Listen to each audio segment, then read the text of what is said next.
Hey, what's going on guys? So I just came up from seeing The House with a Clock in its walls and it was okay-ish, so, alright. Do you know what I mean? Alright, firstly you're probably like, how did this guy see this film already? Doesn't it come out like this Friday? And yeah, it does, but for some reason in the UK they released it early for this weekend. So I'm just like, okay, why not then? I wasn't really hyped to see this film at all. I mean, it basically just looked like a mix between Goosebumps and Harry Potter. I like Goosebumps by the way, not a huge fan of Harry Potter though. So yeah, I watched this film and by the end I'm just like, alright. Firstly, the story I thought was alright.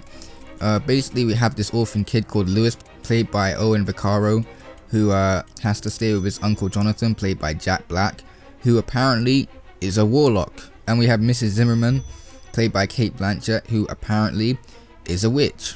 And their house, it's pretty weird, you know, furniture being alive and all that, a bit like Monster House if you know what I mean.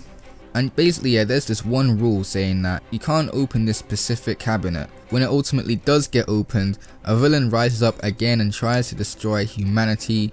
So obviously you have Lewis, Jonathan and Mrs. Zimmerman, and they gotta basically stop him. That's a very basic overview without any spoilers. Apparently this film was based on a book. I haven't read it, so I don't know how accurate it is, so I'm just judging the film. The story for the most part is fine. There are parts in the storyline where it does get very interesting, but there is a lot of exposition and flashbacks for, you know, character development and that, so just make sure you pay attention or you're probably going to get lost. So this film was directed by Eli Roth, and I'm not that familiar with his work. I mean, the only film I've seen of his was Knock Knock, and well, you know. I'm from Oakland, ho! I know two ghetto assholes when I see them. It was free pizza! But his directing here was really well done. Everything was well shot and clean, and he has a good eye. I liked his world building in the house itself, and that's when the movie shines the most. You know, watching Lewis learning how to be a warlock is pretty cool, and there's a lot of imagination in this film. Like I said, very much like Goosebumps and Harry Potter. When you're in the house, the film looks stylish and you definitely get that sense of mystery.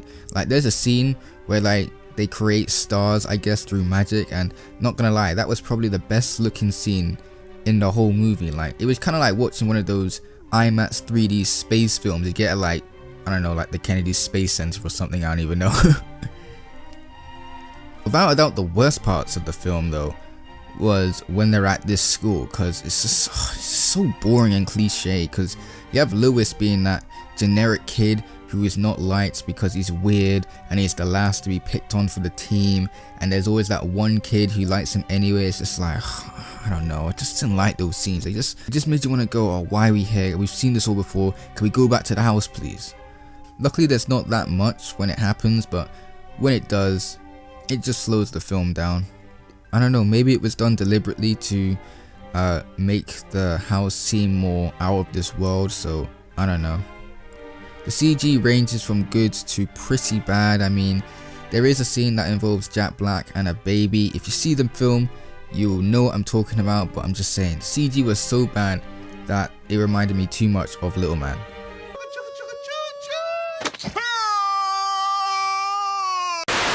So let's segue into these characters. You have Lewis, played by Owen, and he's basically like new to all this magic stuff.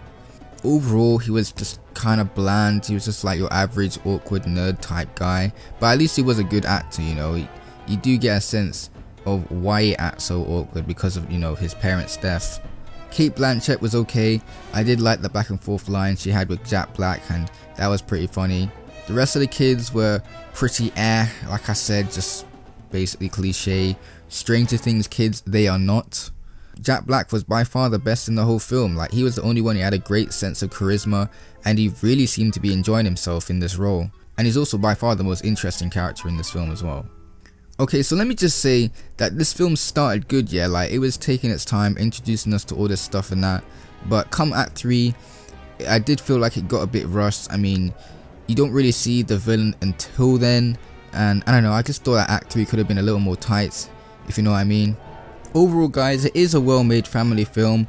I just wasn't that big of a fan of it myself, and you know, that's okay, because I definitely wasn't the target audience for this anyway. I just wasn't as invested as I could have been. I probably will not ever see this film again, but if you're a Goosebumps or Harry Potter fan or whatever, I can see you enjoying it. Families will probably enjoy it, you know. I mean, I was walking out the cinema and the lady was like, oh, that's really good, I really enjoyed that. I'm just like, okay. But if you're interested in seeing it, then go ahead and watch it. You might like it a bit more than I did. For me, it was just an average movie with some good ideas, but never really used them to its fullest potential. If you haven't seen Goosebumps though, I do recommend that, because I think that's a much more fun movie. But yeah, that's basically my review of The House with a Clock in Its Walls. Are you going to see it? If you did, what did you think? If you enjoyed this review, make sure to like and subscribe, hit the bell. Have a good day and peace.